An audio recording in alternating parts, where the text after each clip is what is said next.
I just finished training push, so I'm back home. Today is a bank holiday, Monday bank holiday, so I've actually been able to train at an earlier time, been able to sleep in, so that's great. I think I secured like 9 hours and something, 9 hours and 10 minutes of sleep. So good sleep, had like some time to clean up the house. I also had my cleaner coming today, so that's my best investment, to be fair, so far.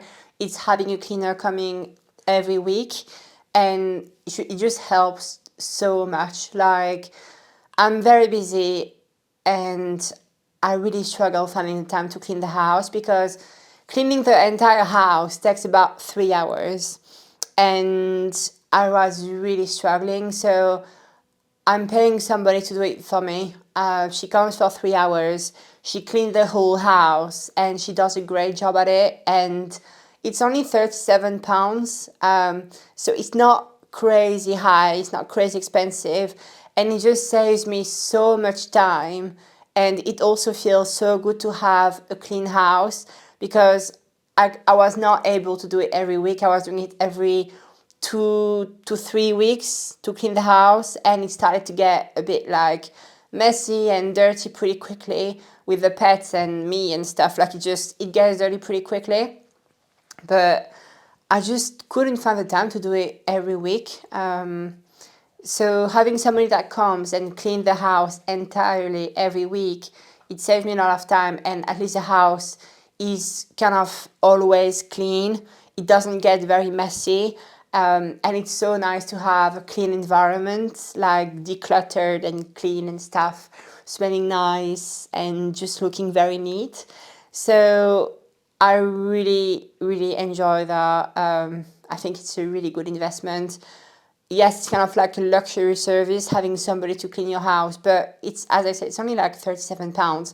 So it's not horrendous, it's not extremely expensive, and it just makes such a big difference. So anyway, I've done a bit of cleaning with her because I had some extra things to do that she usually is not doing. Like, she does a very general clean, but I had like to change the cat litters, I had to change my beddings and stuff. So I did some extra things myself. So I did that this morning, and then came to the gym, trained push.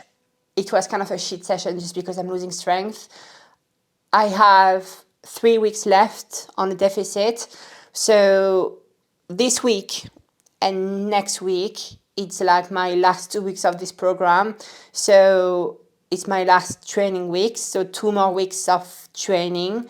And then I'm doing a deload week. And during that deload week, I keep my calories low, because what's the point of like increasing my calories if I'm not training? So I have 3 more weeks of cutting. 2 of them are training and 1 is deload. But yeah, like starting from last week, so last Monday when I trained push, my strength started to take a hit, because so far I was kind of maintaining everything, like everything was maintaining really well for upper and lower body. Well, my legs actually have been so much better, like every week regaining size and strength, because my knees feel so much better. I don't think they'll ever be back to completely normal knees, because I can still kind of like feel them and stuff. They're still a bit sensitive, let's say, but I can train quads close to pain-free. I'm still not doing like extension and stuff. I'm still doing the same program, but with those 2 exercises, I've been able to train hard, to regain my strength, and to feel good and regain my size with minimal or completely like non-existent pain. So I'm very happy with that. Leg training has been very good lately, to be honest. But so far my upper training was kind of maintaining, but last week it started to like take a hit. So I trained push last Monday. My performance just went down, and then I trained back, same thing, and then I trained back and shoulders, same thing, and now push again, same thing. So I'm really noticing a dip in strength with my upper body now. So fingers crossed my legs are going to be all right for the next 2 weeks. If at least I can maintain my legs like performance wise, I would be very happy with. I think it should be fine because it has been so good lately. So hopefully I can maintain that at least. But yeah, upper is really going down in strength, which is normal because at one point, especially now, like I started last Thursday, I decreased my calories to 2,600.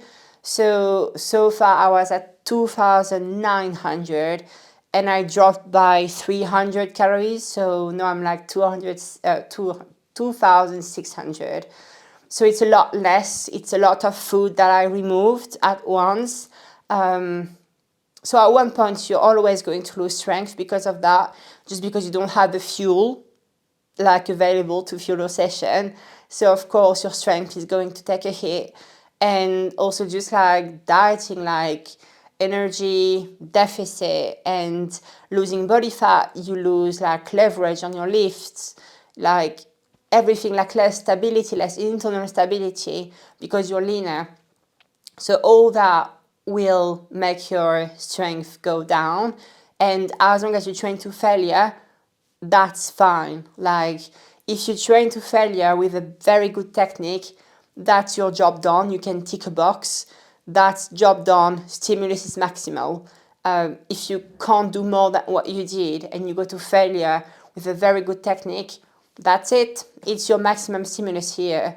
And yeah, job is done. You've done everything you could for muscle retention. So you just have to focus on that and try to detach yourself, like emotionally detached from getting weaker. Because when you love training, getting weaker is really tough. Like I'm really struggling with that because I hate that. I love getting stronger. I love progressing. So losing strength for me is really like, I'm struggling with it. It hurts deep down here. So yeah, but it's inevitable. Like, at the end of the cut, you're always going to lose strength. So yeah, I noticed a dip again today, but I did my best. I went to failure anyway. So job done. So yeah, 2 more weeks of my program and then I'll be deloading. So no training for a week. And then back to growth phase. I'm starting to be very hungry too. So far, to be honest, I was not really hungry at all because I was still pretty high. But I noticed for the past 4 days, I'm hungry. Yeah, I'm pretty hungry. So that starts to also go up, like hunger. And if it was only about what I want, like if I was only listening to my heart, I would just be like, okay, stop that shit. I'm back to bulking. I want to get strong. I want to gain muscle mass. But it's not only about that. Like I have to listen to my brain and my coach with myself and just keep like doing what I have to do and stick to the plan because I still need to lose a bit of weight. I'm 77, so this morning I weighed at 77 kilograms. So in 3 days, because I've been able to sleep on Saturday, Sunday, and today, so in 3 days, I think I lost like 1.5 kilograms because I was 78.5 on Friday and now I'm 77. So in 3 days of like just sleeping in and just having time to recover and to drop the water retention, I just lost 1.5 kilos. So it's a lot of like weight loss and just flushing all the water retention. So if it was only about me, I would be like, yeah, I just want to be back to growing. But I really want to lose like maybe 2 more kilograms. So if I can be around 75 kilo, I'd be happy with. Because I'm pretty lean. Like I have striation on my shoulders. I have abs veins. I have some good definition on my legs and stuff, on my glutes. And yeah, I'm relatively lean. But if I can be a tad leaner, it would be a better starting position for my growth phase after. So I'm like, let's not be emotional and let's just stick to the plan and do what's best for me in the long term. So it's definitely like just keep pushing. It's like kind of like a tough period, like where you're at the end of a cut and you're like lower in food, you're tired, you get lean, training starts to be shit, and you're hungry and stuff. But I think it's worth it in the long term to just lose a tiny bit more body fat, so then I can be in the best spot ever to grow and take a long off season again, and have some time to put some mass on. So that's what I'm going to do. But I really want to go back to a growth phase. I can't wait. I can't wait to just eat more, get stronger, and be able to build some muscle mass. So yeah, that's my plan for the next weeks, and I'll do a blood test during my deload week, just so I can check everything out. I've been completely natty for the whole time.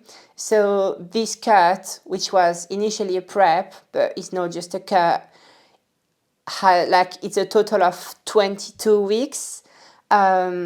22 weeks, no anabolics whatsoever.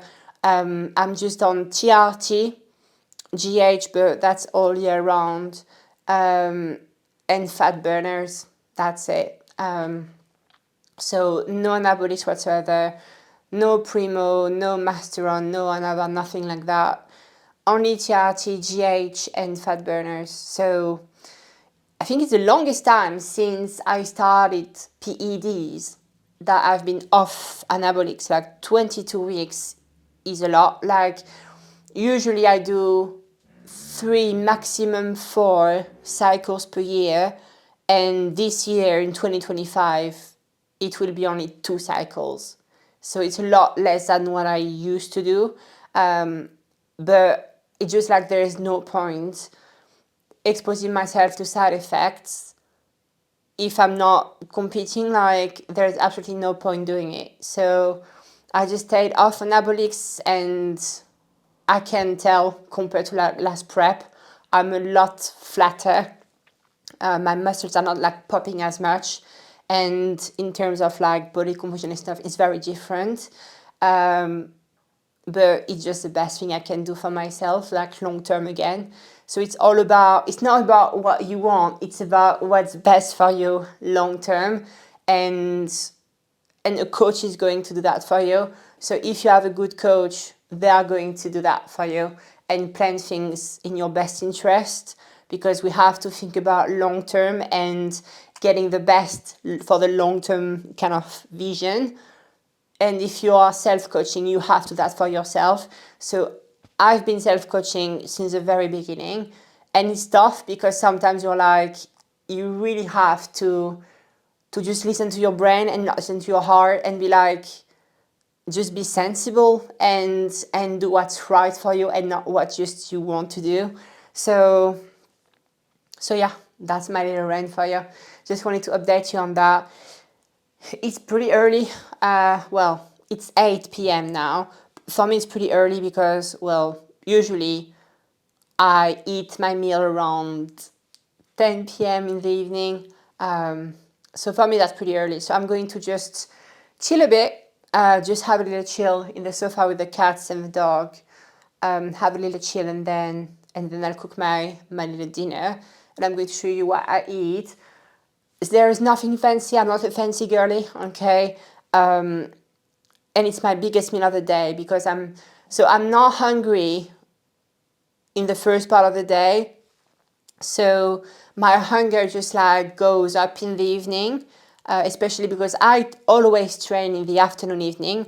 I always train around, like, if I'm not working or if I'm working half days, I'm working out about 5 to 8 or 5 to 9. And if I'm working on the late at work, I'm working out from 8 to 10 p.m. So I'm always training in the later part of the day, so like late afternoon, evening. So my body is used to eat later, and after training I'm hungrier. So usually what I do is like 2 small meals in the first part of the day. So two small meals because I'm not really hungry anyway, and then a big meal in the evening when I'm very hungry and post-workout. So that's what I'm doing. So I will show you my last meal of the day. Also, don't judge me, okay, because I'm not eating everything like mixed together. I know it's a bit weird, but I'm weird, okay, that's it. I'm kind of eating everything like separately. So like, for example, I eat my chicken first, and then I eat my vegetables, and then I eat my carbs and stuff. So don't judge me on that, okay? I'm weird. I know about that. It's just how I eat. So yeah, I will show you what I eat this evening, because it's kind of like what I've been eating for the past few weeks. Because my first meal of the day are not interesting at all. It's just like yogurt and fruits, okay? There is nothing fancy about that.